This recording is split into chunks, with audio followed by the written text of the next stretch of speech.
Welcome, this is Maths Hub and we are working with exercise 1BD3 updated 7th edition, and what question number 1 says here: if x is directly proportional to y and x is 4.5, y is 3, find an equation connecting x and y.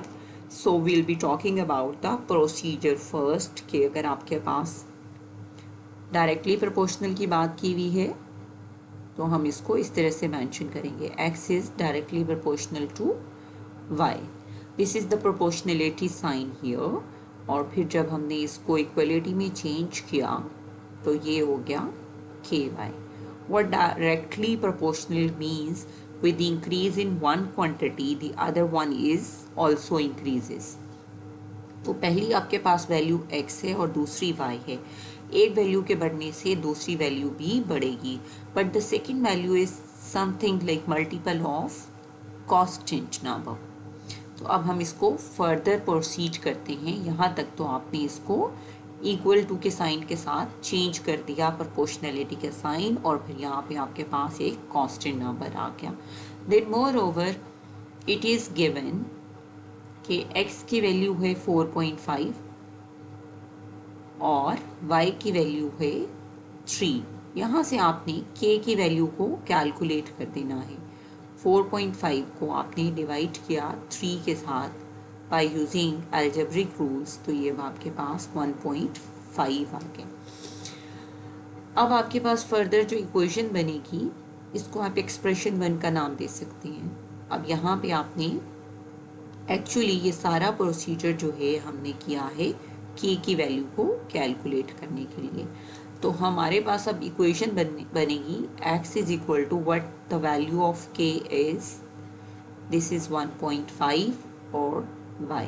ये अब हमारे पास required answer आ गया, equation बन गई जो connect कर रही है x और y को। Means x is equal to 1.5 times of y।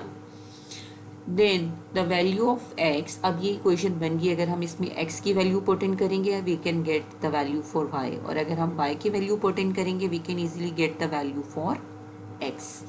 तो अब हमें कैलकुलेट करना है x को, and when y is 6।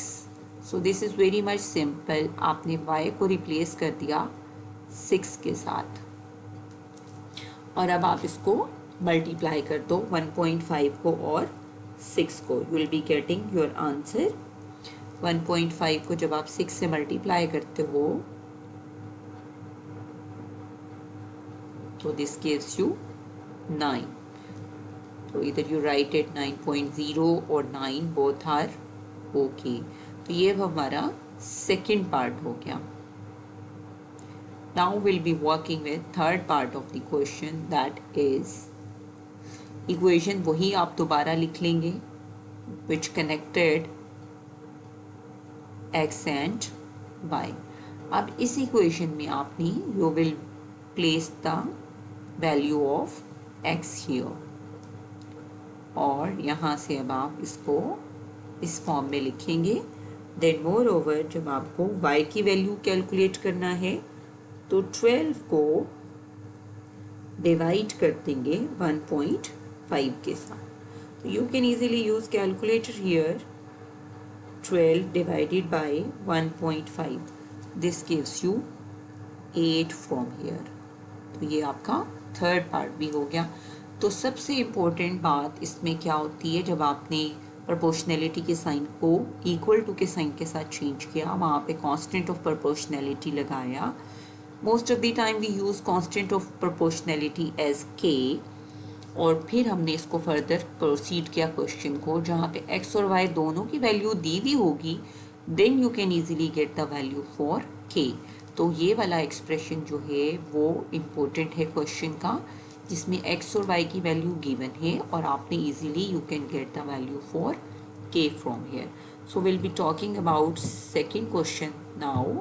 What second question says, if Q is directly proportional to P in the same way as we've done first question, we'll be doing the second one as well. If Q is directly proportional to P, और फिर अब आपने directly proportional के sign को equality के साथ change किया और यहाँ पे हम इसको प्रोपोर्शनैलिटी के कांस्टेंट ऑफ प्रोपोर्शनैलिटी के साथ चेंज कर देंगे। अच्छा, मोर ओवर Q की वैल्यू आपको दी हुई है 28, जहाँ पे P और Q दोनों की वैल्यू दी हुई हो, वहाँ से you can easily get the value for K। इस कांस्टेंट की वैल्यू आपने कैलकुलेट करनी है यहाँ से। तो 28 को 4 से डिवाइड किया, मोर ओवर आपका आंसर आ गया 7। अब आपके पास जो इक्वेशन बनेगी वो बन जाएगी Q is equal to 7K।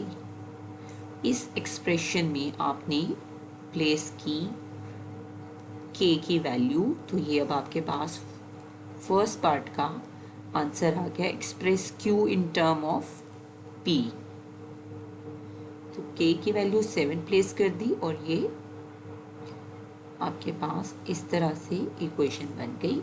और express Q in term of P भी आप इसको बोल सकते हैं, यानी जब आपने कांस्टेंट की वैल्यू लगा दी तो ये अब आपके पास एक एक्सप्रेशन बन गया which connect Q and P, और in other words Q is 7 times of P.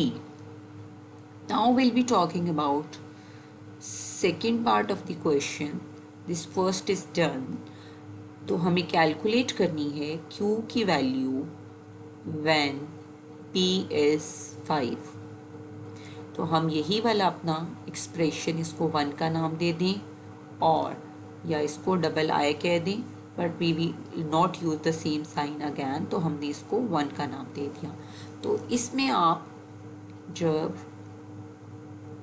P की वैल्यू प्लेस करेंगे दैट इज़ 5, तो यहाँ से अब आपके पास वैल्यू आ जाएगी। इस एक्सप्रेशन में हमने P की वैल्यू पुट इन की, it is Q is equal to 7P। तो हमने इसमें P की वैल्यू पुट इन की तो हमारे पास Q की वैल्यू आ गई 35. This is second part done.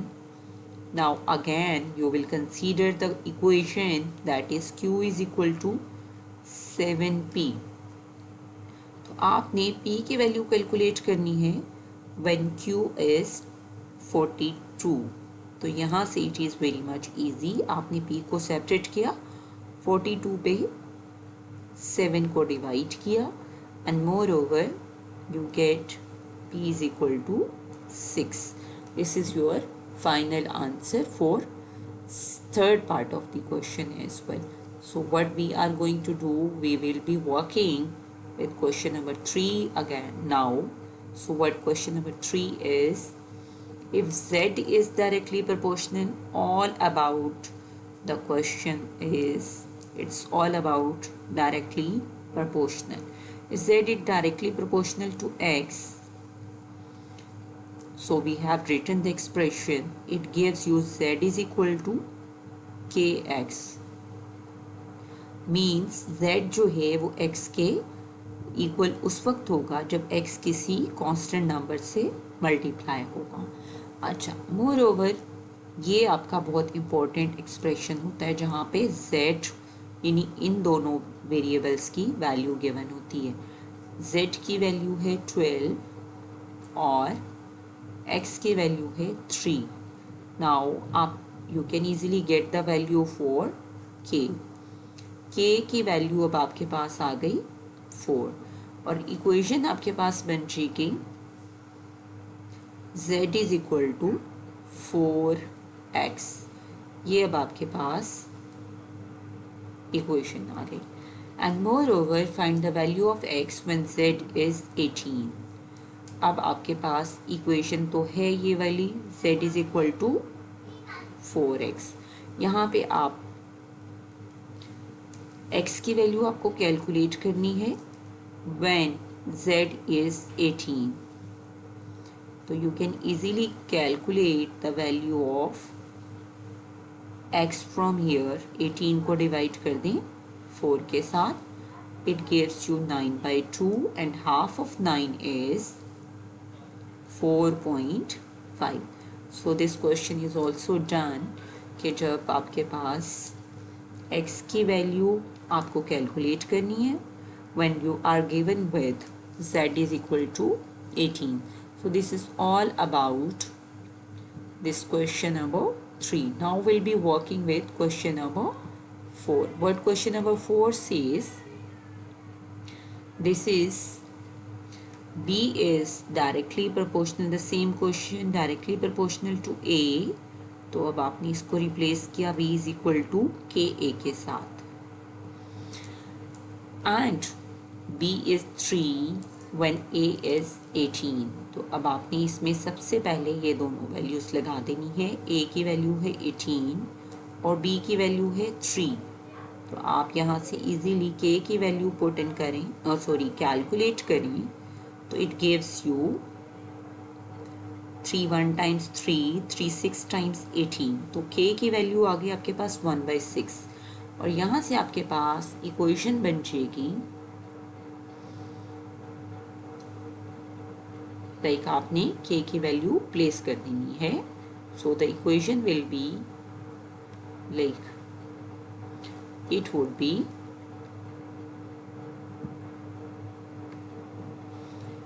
b is equal to what k is here 1/6, what a this one. ये अब आपके पास इक्वेशन बन गई. अब इस इक्वेशन में आपने अगर आप a की वैल्यू पुट इन करेंगे b की आ जाएगी, b की वैल्यू पुट करेंगे तो a की आ जाएगी. मोर ओवर आपको कैलकुलेट करनी है b की वैल्यू.